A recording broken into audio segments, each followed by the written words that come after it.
পরিবারের ভরসা ছিল আদিলই। জঙ্গির বন্দুক ছিনিয়ে নিতে গিয়ে শহীদ হলেন সাহসী তরুণ।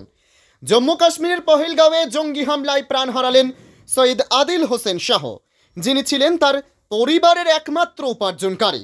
আদিল কোনো পর্যটক ছিলেন না, বরং পহেলগাঁওয়ে ঘোড়া ও খচ্চর চালিয়ে পর্যটকদের সাহায্য করতেন তিনি।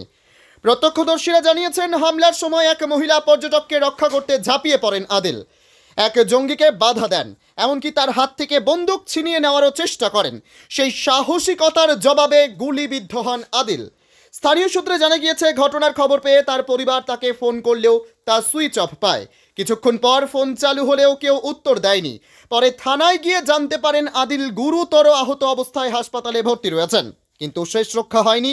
চিকিৎসাধীন অবস্থায় মৃত্যুর কোলে ঢলে পড়েন আদিল। আদিলের বাবা কান্নায় ভেঙে পড়ে বলেন, আমার ছেলে শুধু পরিবার নয়, সমাজেরও গর্ব। যারা এই হামলার পেছনে আছে তারা যেন কঠোর শাস্তি পায়। আদিলের মা কাঁদতে কাঁদতে বলেন, আমার সংসারের একমাত্র ভরসা ছিল আমার ছেলে।